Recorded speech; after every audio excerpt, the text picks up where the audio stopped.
yang memberi makan dan yang memberi minum adalah Allah. Bapak lihat perkara kecil, tapi ini tauhid iman. Pak, mohon maaf Pak, Bapak, saya beritahu Pak, jika ada orang banyak, semuanya orang baik, tapi Bapak pasti paling akan menghormati satu orang di antara mereka yang memberi makan pada Bapak. Ustadz, memang Ustadz baik, tapi maaf, yang beri makan bukan Ustadz, ayah saya pasti mencintai ayah saya.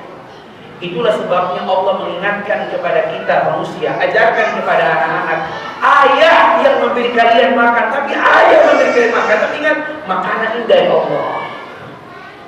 Dari kecil kita tidak memisahkan, kita tidak menjadi penghalang anak mengenal Allah. Dalam bab makan dan minum dia tahu betul uangnya dari ayah, betul masaknya oleh mama, tapi semua ini datang dari Allah. Bapak lihat ayatnya, walladzi huwa yut'imuni wa yasqin. Dialah yang memberi aku makan dan dia yang memberi aku minum. Sekarang kita lihat ayat berikutnya. Bapak-bapak, menarik sekali yang ini. Wa idza maridtu fa huwa yashfin.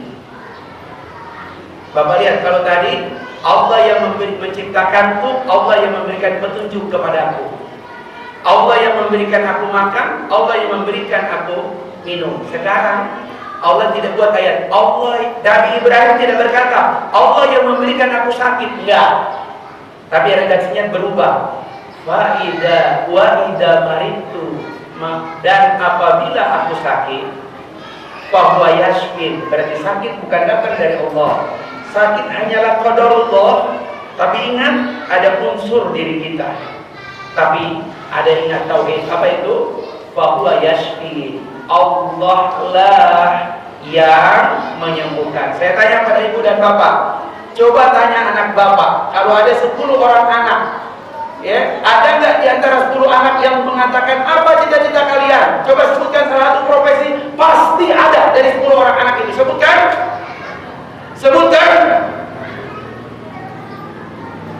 Kalau ada 10 orang anak ditanya, apa cita-citamu nanti kalau besar? Sebutkan dari 10 profesi. Apa? Dokter.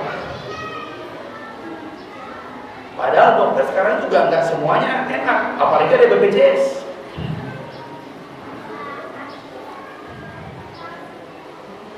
Apa kepanjangan BPJS itu? Biaya pas-pasan, ya? BPJS, biaya pas-pasan, apa itu? Hah? Ya, hati-hati ibu kena penyakit BPJS, biaya pas-pasan jiwa sosialita. Ya Allah,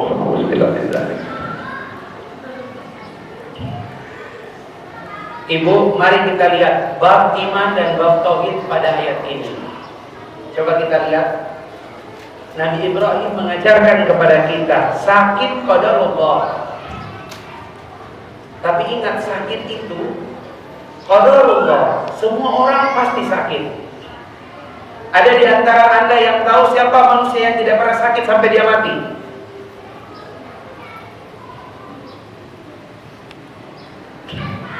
Anda tidak lupa, coba klik.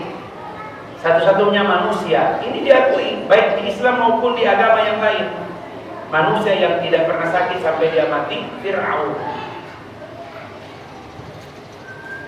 Secara fisik dia tidak sakit, tapi secara hati, inilah satu-satunya manusia yang pernah ada di muka bumi, melihat langsung mukjizat Allah, tidak sekali tapi berkali-kali, tapi hatinya tidak berubah. Fir'aun. Nabi Allah Ibrahim mengajarkan kepada kita, apa itu? Wa idza maridtu. Bu, apa yang paling membuat kita pusing? Apa yang paling membuat kita pusing? Salah satunya anak sakit. Ya Allah, ketika dia lagi sakit, ya Allah, tanamkan akidah, tanamkan keimanan ketika dia sakit. Boleh ke dokter spesialis manapun, boleh. Tapi ingat, dokter wilayahnya ikhtiari. Apa itu? Usaha manusia, ikhtiari.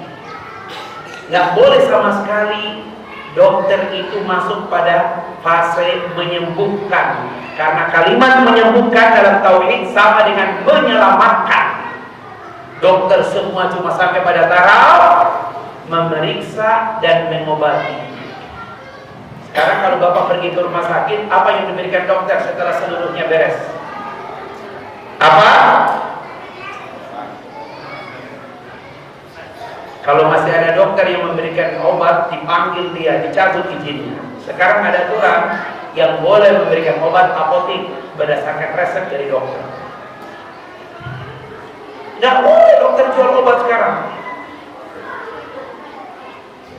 Supaya dia tahu. Bahkan ada dokter yang tanya ke kita, Pak, Bapak sakit apa? Loh, kalau saya tahu dok, saya nggak datang dok.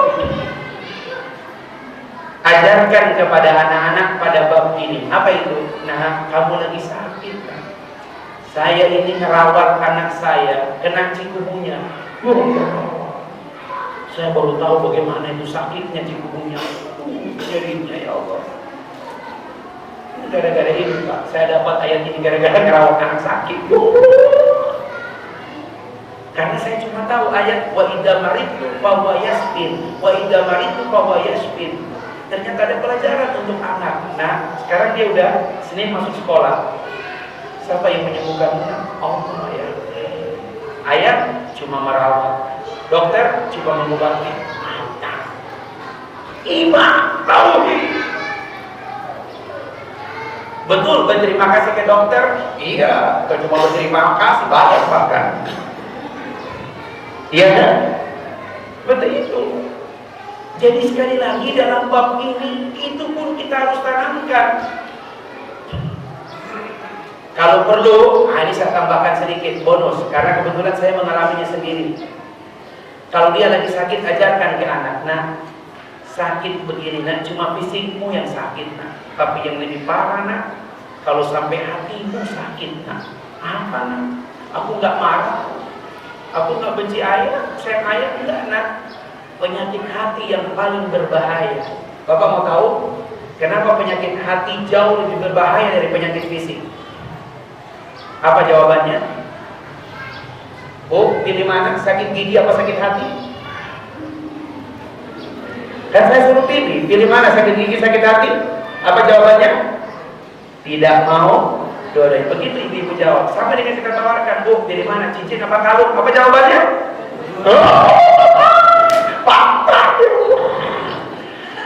Makanya jangan coba memilih pada istri. Ya Allah. Itu pertanyaan yang salah dari suami.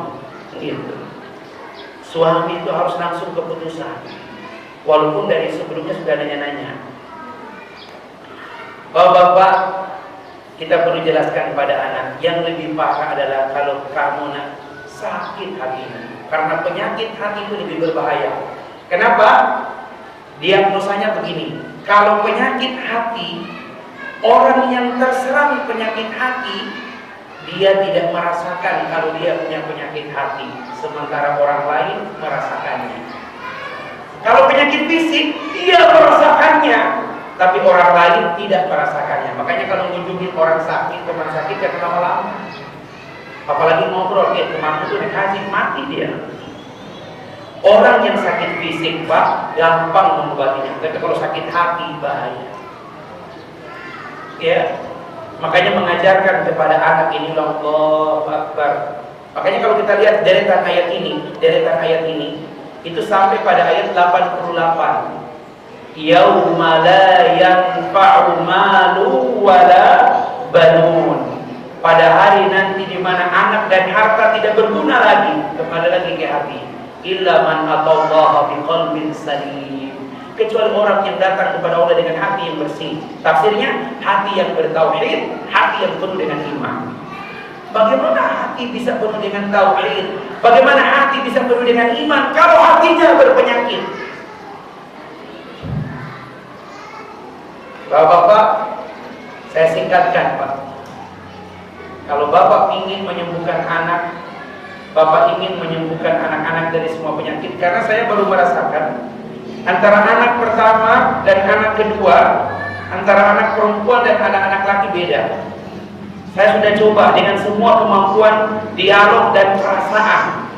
Yang paling saya takuti dari anak-anak itu adalah ketika dia terhingga penyakit satu, penyakit hati yang paling berbahaya pada seorang anak. Ya, ada yang berpendapat hasad, bahaya sekali. Ada yang berpendapat sombong. Ini bahaya ini dua racun yang bisa merusak tauhid iman seseorang. Makanya salah satu seorang penulis buku saya sudah rekomendasikan, Isnawati ya, yang menulis buku bestseller. Ibu-ibu tahu harusnya karena sudah pernah datang di Baitul Salam. Apa itu? Istimewakan setiap anak. Dosen psikologi Universitas Indonesia. Istimewakan setiap anak. Kenapa? Karena tanpa disadari hati-hati merusak iman, merusak akidah kalau ada seorang anak terkena penyakit hasad, dengki. Rasulullah SAW bersabda, wa iyyaka wal hasada, jauhkanlah hasad dari keluargamu, dari dirimu, dari anak-anakmu. Kenapa?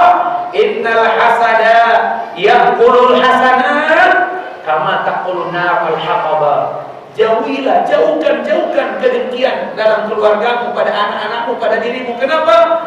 Dia memakan semua kebaikan sebagaimana api memakan kayu bakar. Hati-hati punya anak lebih dari 2 orang. Apalagi dengan mak yang berbeda, lebih parah lagi.